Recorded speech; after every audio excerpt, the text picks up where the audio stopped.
안녕하세요. 청킹누설TV 최희철입니다. 오늘은 메이저리그 시리즈 세 번째 시간입니다. 2등급과 3등급으로 오가는 학생들의 수학 공부 방법에 대해서 이야기해 보겠습니다. 오늘 유니폼은 샌프란시스코 자이언트 저지입니다. 올해 신상입니다. 이정우 화이팅! 조만간 오라클 파크에서 뜨겁게 만나겠습니다. 여러분들도 많은 응원 부탁드립니다. 자, 오늘의 주제로 들어가겠습니다. 오늘의 주제 2등급 말 또는 3등급으로 오가는 학생들의 수학 이야기입니다. 가장 애매한 등급입니다. 수학을 못하는 것도 아니고 그렇다고 수학 공부를 게을리하는 것도 아닙니다. 그래서 포기할 상황도 아닙니다. 학생 입장에서는 매우 답답한 상황이죠. 예를 들어서 100kg의 사람이 5kg를 빼는 것은 정말 쉽지만 70kg의 사람이 5kg를 빼는 것은 훨씬 어려운 것처럼 수학을 잘하는 학생들 사이에서 등급을 올리고 등수를 올린다는 것이 엄청 더 어렵습니다. 지금의 수학 등급이 딱 그런 위치입니다. 그래서 오늘은 이 등급에서 머무는 학생들의 수학 전략과 공부 방법에 대해서 이야기해 보고자 합니다. 이 등급의 학생들은 수학 공부를 나름 열심히 하는 학생들입니다. 그리고 수학 문제를 푸는 것을 좋아한다고 하는 학생들입니다. 수학의 기초가 부족한 것도 아닙니다. 그럼 뭐가 문제일까요? 첫 번째는요, 어이없는 잔실수입니다. 차라리 문제를 못 풀어서 얻은 결과라면 억울하지도 않겠죠. 어이없는 더하기 빼기 실수, 그리고 답이 3이 나왔는데 보기 3번을 체크한다든지 등등. 그런데 실수는 모든 학생들이 피하고 싶은 것이지만 올바른 처방은 없습니다. 실수를 많이 하는 부분에서 좀 더 차근차근 체크해야 한다는 겁니다. 근데 수학 문항을 많이 풀면 이 습관을 잡을 확률이 높긴 합니다. 단 무작정 많은 수학 문제를 푸는 것이 아니라 평소 연습 시간에도 시간의 압박의 환경에서 문제를 푸는 연습을 해서 실제 시험 볼 때 시간의 압박으로 나타나는 실수에 대해 대비가 가능합니다. 그리고 운이 좀 따라야 합니다.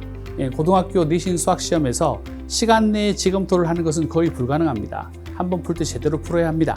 그러다 보니 자연스럽게 풀면서 검토가 되는 상황이 있습니다.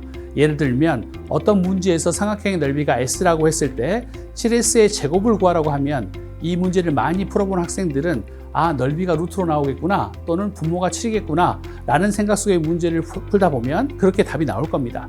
그래서 풀면서 검토가 끝나는 문제입니다. 그리고 학생들이 문제를 잘못 풀었는데 그 답이 보기에 있다면 우리는 이 문제는 영원히 틀리는 문제가 됩니다. 그러나 보기에 없다면 다시 한번 풀게 되어서 그 문장을 맞게 되겠죠. 그러니 이건 좀 운이 따라야 하는 겁니다.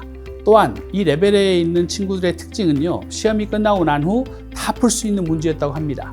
그래서 시험이 끝난 후 더 상처를 받고 더 심란해합니다. 그게 사실이더라도 부모님께는 가장 하기 좋은 핑계거리일 수 있겠죠. 그러나 더 객관적으로 생각을 해야 합니다. 수학 시험이라는 것은 내가 상대방보다 얼마나 많은 수학적 지식을 가지고 있다는 것을 보여주는 것이 아닙니다. 주어진 시간 내에서 최대한 정답을 찾아내는 해결력과 전략 싸움입니다. 이렇게 접근하셔야 됩니다. 그래서 두 번째 수학 체크 사항은요, 본인이 수학 문제 해결 속도에 대해서 반드시 체크해야 합니다. 보통 우리들은 문제집을 풀 때 다 풀고 나서 빠른 답지를 보고 채점을 해서 틀린 문항에 대해서 오답도 하고 자기가 모르는 것을 체크하고 넘어가지만 상위 등급을 원하는 학생들의 수학은 자기가 정답이 맞았다고 하더라도 1분이 초과된 문항들은 반드시 체크를 해야 합니다. 그래서 다시금 자기 풀이를 반성해야 됩니다. 소수령 이외의 객관식이나 단답형 문제들은 절대 FM대로 풀면 안 됩니다. 왜냐하면 시험 시간이 그렇게 충분하지 않기 때문입니다. 그러기에 학생이 문제를 맞았다 하더라도 자기가 FM대로 문제를 풀고 있지 않는지 또는 쓸데없는 연산에 더 많은 시간을 쓰고 있지 않는지 이게 과연 최선의 풀이인지 더 빠르게 가는 지름길은 없는지 반드시 체크를 해야 합니다. 그런 훈련 속에 같은 문제라도 소수령으로 나올 때와 객관식으로 나올 때의 풀이와 접근이 달라야 합니다. 시험 전에 반드시 몇 번의 정리와 연습이 필요합니다. 그리고 내신 시험지를 풀 때는 항상 출제 오류 문항이 있다는 것을 늘 생각해야 합니다. 저는 이 부분에 대해서 늘 흥분합니다. 선생님들도 사람이기에 문제 출제의 오류는 반드시 항상 존재하고 철저하게 여러 선생님이 체크를 하시더라도 자주 문제 오류는 발견됩니다. 다행히 시험 시간에 담당 선생님이 각 교실을 돌면서 수정사항을 말해주시기도 하고 미리 오류사항을 전달해 주기도 하지만 시험이 끝나고 나서 이 오류에 대해 알 수 있는 경우도 있습니다. 그런데 대한민국 모든 학교에서는 시험 문제의 오류가 발생하면 그 문항만 다시 재시험을 봅니다. 이게 가장 공평할까요? 저는 아니라고 생각을 합니다.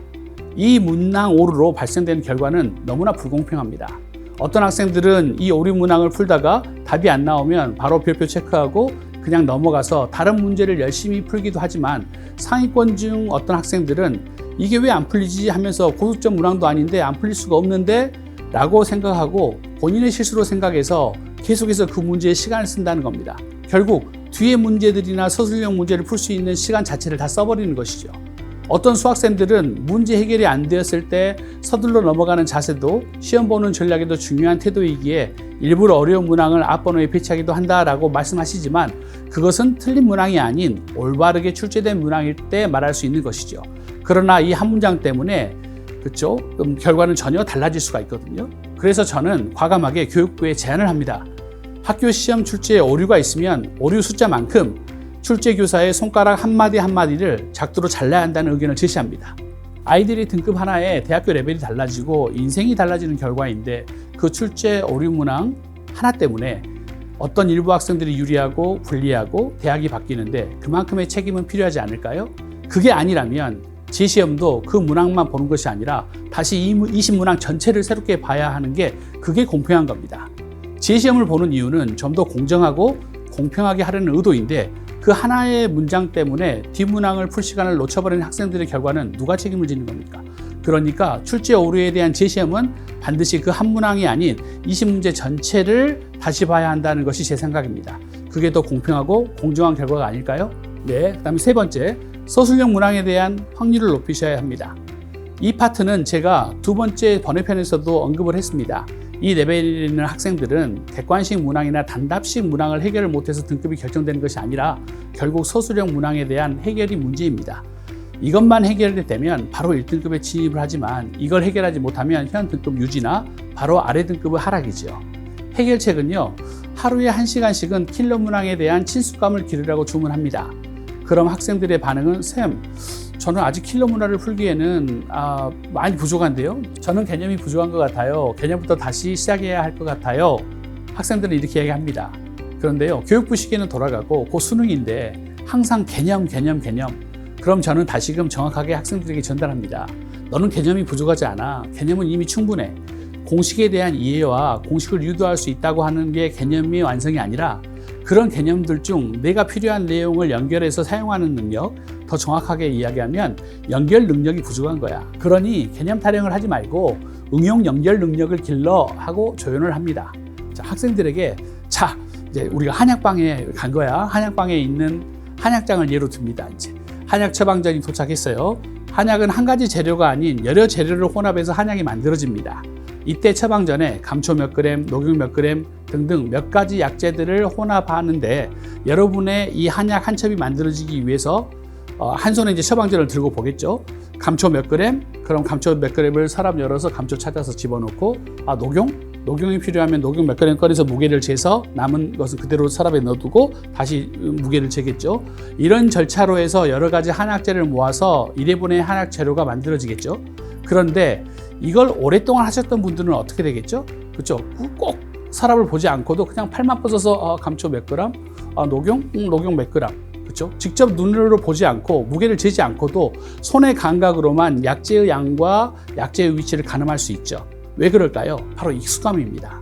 자주 하다 보니 그리고 자주 쓰는 약재이다 보니 수월하게 눈을 감고도 정확하게 재료와 양을 픽업하게 되는 거죠. 수학도전은 같은 거라고 생각합니다. 한 문제를 풀기 위해서 여러 가지 서랍에 담겨 있는 개념들을 빼내야 하죠. 그런데 이 개념들의 서랍이 내용물이나 위치에 익숙하지 않으면 서랍을 찾다가 시간이 다 끝나버리겠죠. 바로 이 점이에요. 여러분들이 문제를 풀기 위한 개념이 어디에 위치되어 있는지 머릿속에 서랍들을 위치에 익숙해져 있으면서 빠른 속도로 자연스럽게 개념들을 끄집어내는 거죠. 2, 3등급에 있는 학생들은 절대 개념에 약하지 않습니다. 개념과 개념을 연동하는 응용에 익숙하지 않기 때문이에요. 그러니까 훈련을 하면 됩니다. 어떻게? 지금 당장 킬러 문항 같은 것을 직접 풀라고 하지 말고 해설의 도움을 받으세요. 시험 범위에 해당되는 역대 교육청 킬러 문항과 평가원 사관학교 킬러 문항을 해설과 함께 따로 펴놓고 이 문장이 이걸 요구하는구나, 이 문제 표현이 이걸 말하는구나, 지금은 이런 연습을 하시면서 개념과 개념을 이어가는 연습을 하셔야 합니다. 그러다 보면 어느새 조금씩 나아지는 모습을 느낄 겁니다. 내가 무엇을 놓쳤는지, 이 개념에서 나는 어떠한 것을 대충 생각했었는지 꼭 메모하면서 정리를 하셔야 됩니다. 이게 가장 제가 학생들한테 많이 추천하는 방법 중에 하나입니다. 기출이 최고의 공부 교재입니다. 수능은 출제된 문항은 다시 출제되지는 않지만 그 안에 써먹었던 이론들은 반드시 다시 나오기 때문에 여러 시험에서도 좋은 무기가 될 수 있습니다. 자, 그럼 오늘 이제 말씀드렸던 내용을 다시 한번 정리해 보겠습니다. 오늘 내용의 가장 큰 핵심은 뭡니까? 손가락 마디를 하나씩 절단해야 된다? 아니죠. 절대 아닙니다. 2, 3등급으로 왔다 갔다 하는 친구들이 가장 먼저 점검해야 할 것은 시간 압박에 따른 연습을 잘 하고 있는지, 그래서 실수를 줄일 수 있는지, 그리고 문제 해결 속도가 과연 시험 전략에 잘 맞는지, 아니면 FM대로 풀면서 시간을 다 허비하고 있지 않는지, 풀었던 문항들도 다시금 시간을 줄이려고 애를 써봤는지 체크해야 한다는 겁니다. 서술형 접근과 객관식 접근은 반드시 달라야 한다는 겁니다. 자, 그 다음에 또 어떤 걸 이야기했었죠? 고득점 서술형 킬러 문항의 해결력을 높이기 위해서 머릿속에 들어있는 수학 공식 서랍을 자주 열어보고 여러 개의 서랍을 자연스럽게 연결할 수 있도록 연습을 해야 하고, 그 첫 번째 시작은 고난도 킬러 문항과 해설을 함께 펴놓고 문제를 읽으면서 이 단락, 이 문장이 요구하는 공식이 이 부분이고 이 표현이 이렇게 식을 유도하고 등등 세세하게 체크하면서 훈련을 하셔야 됩니다. 그래서 이렇게 공부하시면 충분할 것 같고요. 더 궁금한 내용이나 본인의 특별한 궁금점이 있으시면 댓글로 남겨주시고, 또 메인 페이지에 나와 있는 제 이메일 주소로 연락을 주시면 제가 성실하게 답변을 해드리겠습니다. 네, 지금까지 번외편 메이저리그 시리즈 세 번째였습니다. 청기누설TV 최희철이었습니다. 감사합니다.